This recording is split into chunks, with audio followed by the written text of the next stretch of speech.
Gente, nós estamos contando aqui a história do Roberto Dinamite, né? Baseada no livro de minha autoria, Roberto Dinamite, a camisa que tem cheiro de gol. E vamos falar como é que ele iniciou na seleção brasileira. Curta aí, deixa o seu like, faça isso agora para não esquecer depois. Compartilhe esse vídeo, sobretudo com quem gosta de futebol e é vascaíno. E se inscreva no canal por gentileza, eu preciso da sua inscrição. E também ative o sininho para receber notificações. Bom, o Roberto Dinamite, ele em 1974 ele já foi artilheiro do Campeonato Brasileiro, né? E, e nesse mesmo ano, o Zico ganhou a bola de ouro da revista Placar, né? Roberto Dinamite foi artilheiro do Campeonato Brasileiro e campeão brasileiro, né? E o Zico ganhou a bola de ouro da revista Placar. Então, podemos dizer que se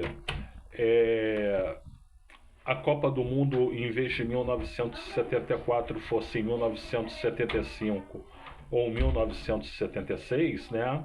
Esses dois promissores jogadores do futebol brasileiro poderiam ter sido convocados para a Copa, né? Como foi em 74, o Zico só foi ganhar a bola de ouro no fim do ano, né? O Roberto Dinamite também só foi ser campeão brasileiro e artilheiro do Campeonato Brasileiro no fim do ano. Então não teriam essa chance de ir para a Copa de 74. Infelizmente, né? E eu vou dizer para vocês até o seguinte: se os dois tivessem ido para a Copa de 74, o Roberto Dinamite tinha mais chance de ser titular do que o Zico, né? Por quê? Porque o Zico, ali no meio-campo, meio atacante, tinha Rivelino, Paulo César Caju, Ademir da Guia, né?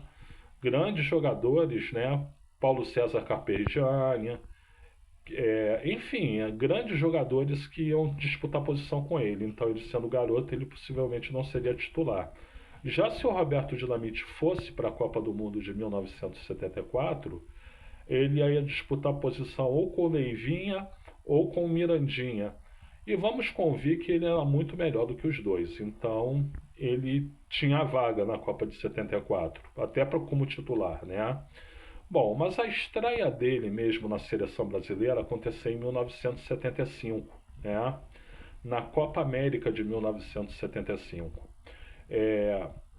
O Brasil, naquela época, a sistemática da Copa América era diferente de agora, né? Não era num país só, mas sim tinham fases com jogos de ida e volta, né?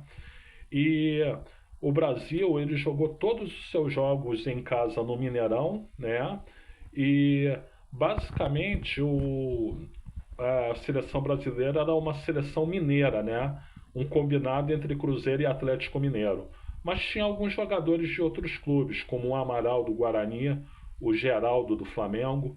Aliás, que senhor jogador era o tal do Geraldo, pelo que dizem, né? E o Roberto Dinamite, né? Dentre outros, poucos outros, né? Mas a maioria eram jogadores que atuavam em Minas Gerais, né? Bom, na semifinal contra o Peru, o Roberto Dinamite ele entrou no lugar do Jorge Campos, né, que era o centroavante do Atlético Mineiro, né, e fez a sua estreia na seleção. Mas o Brasil não foi feliz, né? O Brasil tomou de 3-1 do Peru em pleno Mineirão, né? Aí no jogo de volta, o Roberto Dinamite entrou durante o jogo e o Brasil ganhou o jogo por 2-0, mas como o Peru tinha ganho de 3-1 no Brasil, então quem classificou foi o Peru. O Peru foi a final e o Brasil ficou na semifinal, né? Então, nos dois primeiros jogos dele na seleção brasileira, em 1975, ele não fez gol, né? Em 1976, ele teve novas oportunidades, principalmente na Copa América, do torneio bicentenário dos Estados Unidos, né? E ele entrou no segundo jogo contra a Inglaterra, no lugar do Neca, né? E depois não saiu mais do time. E fez gols importantes contra a própria Inglaterra e na final contra a Itália. Então, ali em 1976, ele já era considerado o favorito para ocupar o comando de ataque da seleção brasileira. Isso aos 22 anos, né? E em 1977 a seleção fez uma série de amistosos, né? E também jogou as eliminatórias para a Copa do Mundo de 1978 na Argentina. E na grande maioria das vezes ele foi o centroavante titular, né? Em algumas situações entrou o Reinaldo, em outras entrou o Serginho Chulapa, mas talvez em algumas o Nunes, né? Mas o jogador que mais vestiu a camisa 9 da seleção brasileira em 1977 foi Roberto Dinamite.